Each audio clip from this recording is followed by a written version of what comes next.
এটা কিসের মন্দির? মা কালী? আগমেশ্বরী মন্দির, মা অগ্নেশ্বরী। কালী মাতার মন্দির। জয় মা কালী। জয় মা।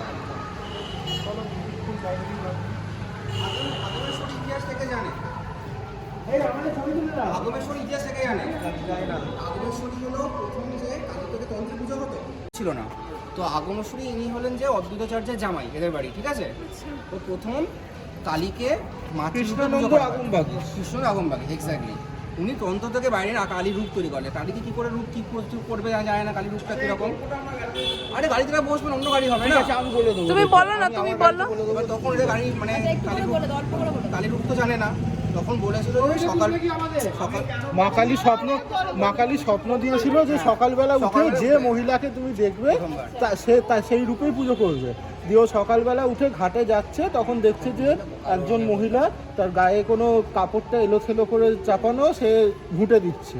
দিয়ে ও যখন পিছনে এসছে তখন জাস্ট ওর দিকে ঘুরে তাকিয়েছে, গায়ে কাপড় ছিল না, এই জায়গায় একটা উঁচু জায়গাতে পা দিয়ে ডান পাটা দিয়ে এরকম জিভ বার করে ফেলেছে, আর হাতটা এইরকম জায়গাতে। তো এই হাতের যে জায়গাটা ওটা আশীর্বাদের ভঙ্গিতে, পা হচ্ছে যে মহাদেবের পেটে, আর জিভটা বেরিয়েছিল সেটা হচ্ছে মহাদেবের পেটে যেটা দিয়েছিল সেই ডিজাইনটা কি করে ওই তো ওই যে যেটা উঁচু জায়গাতে যেটা হচ্ছে ওটা হচ্ছে ডান পাকে দিয়েছিল দক্ষিণা কালী। হিস্ট্রিটা কি ওরা আগে থেকেই জানতো যে শিব, বাবা শিবের উপরে ডান পা হচ্ছে দক্ষিণা কালী আর বাপা বামা কালী। বামা না, এটা হলো দক্ষিণা কালী প্রথম। দক্ষিণা কালীতে ডান পাটা আগে থাকে।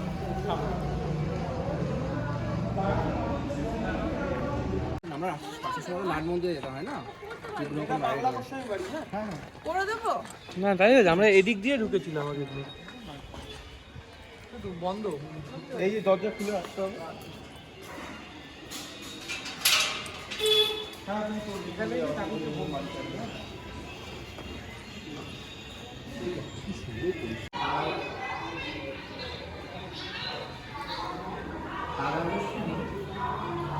রাজার নাম দেয়া, কেউ পাগল ছিলেন না। হ্যাঁ হ্যাঁ হ্যাঁ।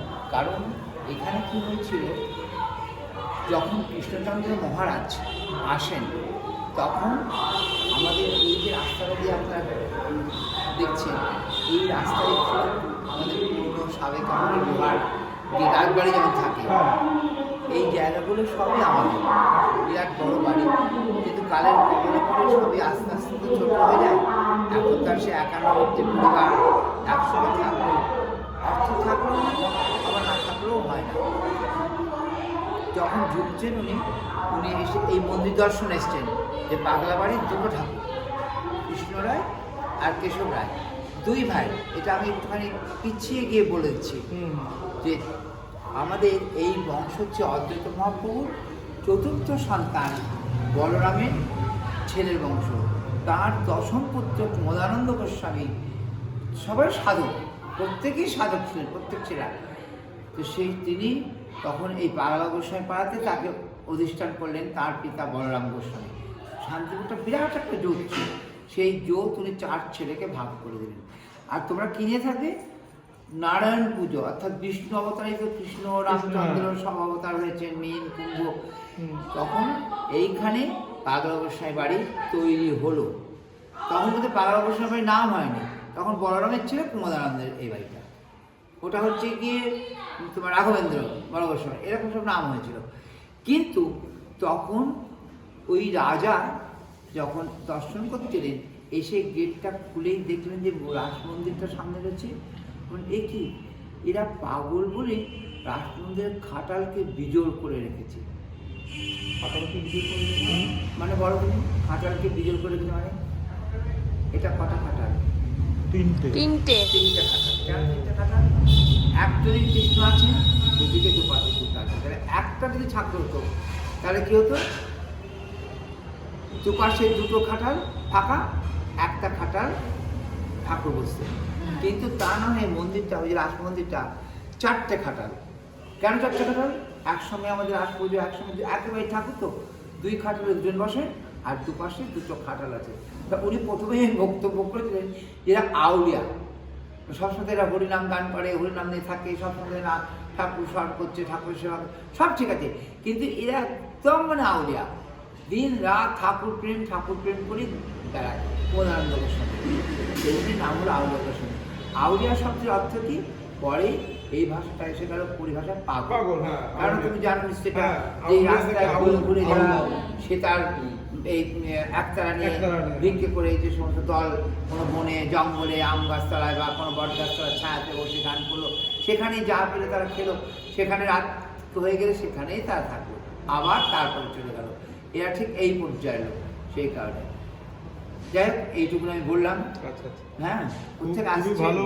আমরা কলকাতা, হাওড়া এসব জায়গা থেকে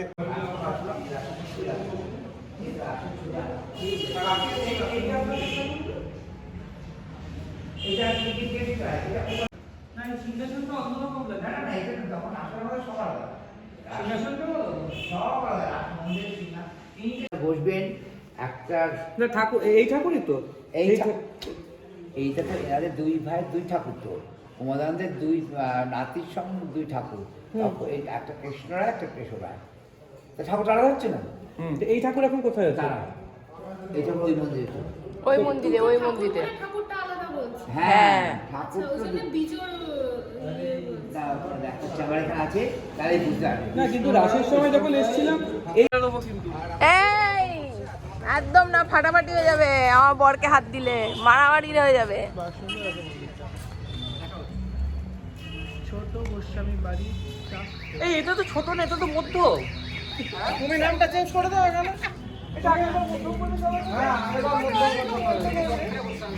হ্যাঁ বললাম না মধ্যম গোস্বামী বাড়ি যাত্রা। তোমাদের ভুল করিয়েছি, এটা ছোট গোস্বামী, মধ্যম গোস্বামী অন্যদিকে। আমি জানি না, আমি আগের বাড়ি প্রথমে এসেছি।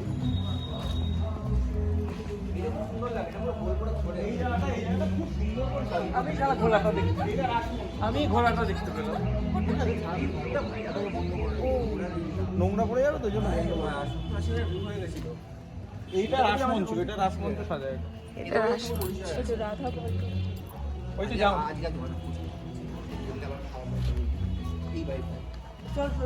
দেখো সব মূর্তিগুলোকে এ করে এনে দেখো।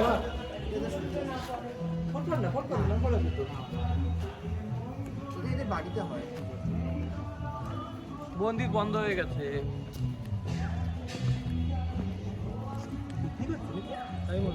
হ্যাঁ, পিকনিক হচ্ছে। আমরাও খেয়ে আসি। সবসময় খালি খাই খাই করতে হবে।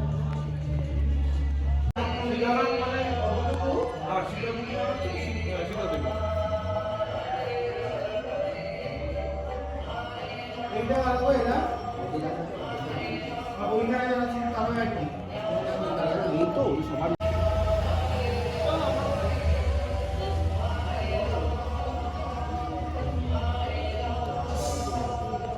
তো একটা ফল হ্যাঁ, ব্যাপার মজা। ওদের মধ্যে কোনো কম্পিটিশন জিনিসটাই তো নেই। গিফট দাও না, গিফট দাও। অগ্নিদা তোমার জন্য গিফট। ও শিয়াল কাটা ফুলটা নাও। নিয়ে অগ্নিশের মাথায় লাগিয়ে দাও। Wow, gift. কোনে টুক করে পকেটে দিয়ে দাও। গিফট পেয়েছে অগ্নিদা। দিয়ে দাও মাথায়। সোনা পাস করেছে মনাকে, মনা পাস করবে। একদম পারফেক্ট ছিল, জাস্ট পারফেক্ট ছিল তো। মাথায় দিচ্ছ তো? আমি তোমায় দিচ্ছি ঠিক জায়গায়। বলার কি দরকার? টুক করে কখন জামায় দিয়ে দেওয়া হবে। ও পকেটে পকেটে পকেটে ঢুকে গেছে। এরকমভাবে যে মনা ঢুকে দিতে পেরে সঠিক, দেখো একদম এখনো ঢুকে আছে। একটু থাকতে দাও। পারফেক্ট ছিল, দুখানায়। এই আছে ফল। এই গাছের ফল ওটা। এটা কিন্তু 20 গাছ। উলট কম্বল না কি একটা বলে।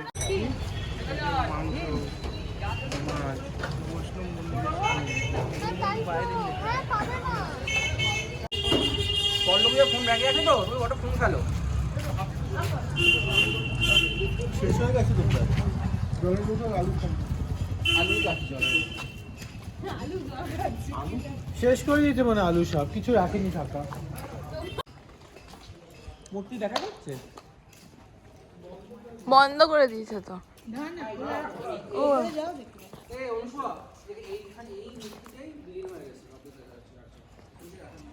এবং শ্রী নিত্যানন্দ প্রভু তার সেবিত বিগ্রহ শ্রী শ্যামসুন্দরে বিলীন হন। এটা খর্দায়। আচ্ছা। শ্যামসুন্দর ইয়ে তোমাকে বলছিলাম খবরদার শ্যামসুন্দর মন্দিরে আর অদ্বৈত এনাদেরটা কি হলো সবাইকেই মেরে ফেলছে না কিন্তু ব্যাপারটা হচ্ছে যেই ওটা নিয়ে রিসার্চ করতে গেছে সেই অদ্ভুতভাবে মারা গেছে।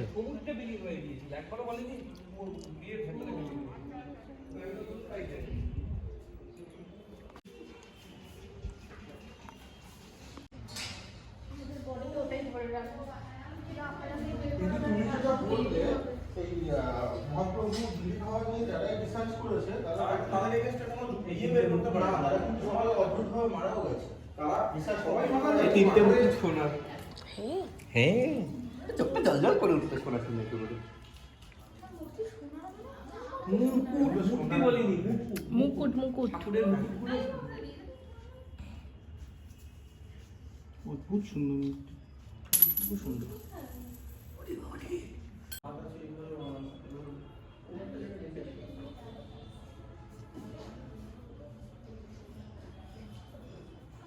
এটা কি জানো এটা এরা তো অদ্বৈত প্রভু আর সীতা দেবী ওই যারা ইয়ে হয়ে গেছে না আরে সীতাদেবী তারপরে কি করেছিল অদ্বৈত প্রভু তো বেরিয়ে থাকবে।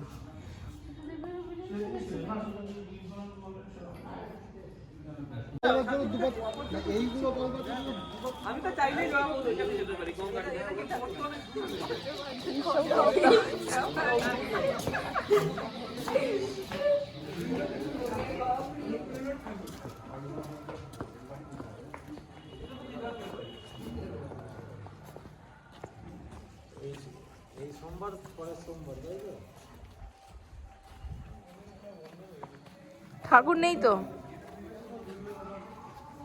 মন্দির বন্ধ হয়ে গেল না? হ্যাঁ হ্যাঁ দেখুন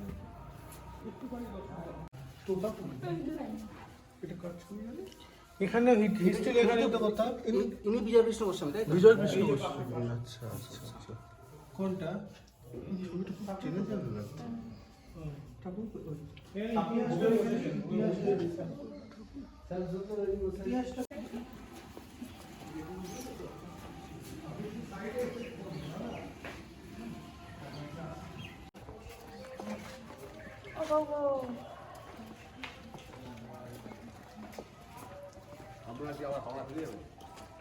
হ্যাঁ হ্যাঁ হাওড়া তবে চলে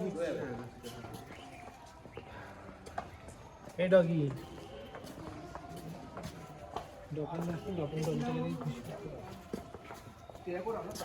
দুটো কৃষ্ণ কেন?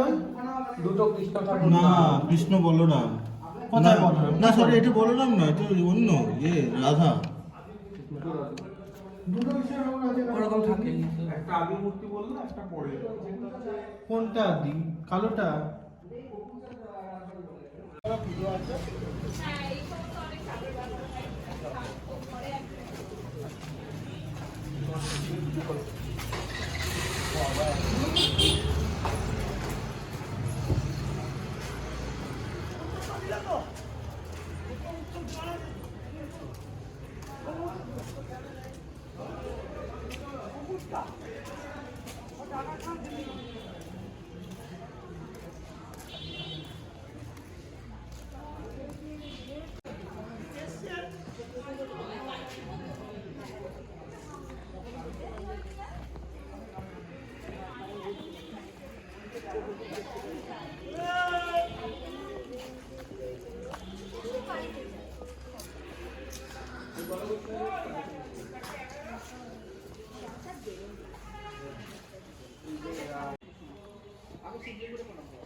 Thank you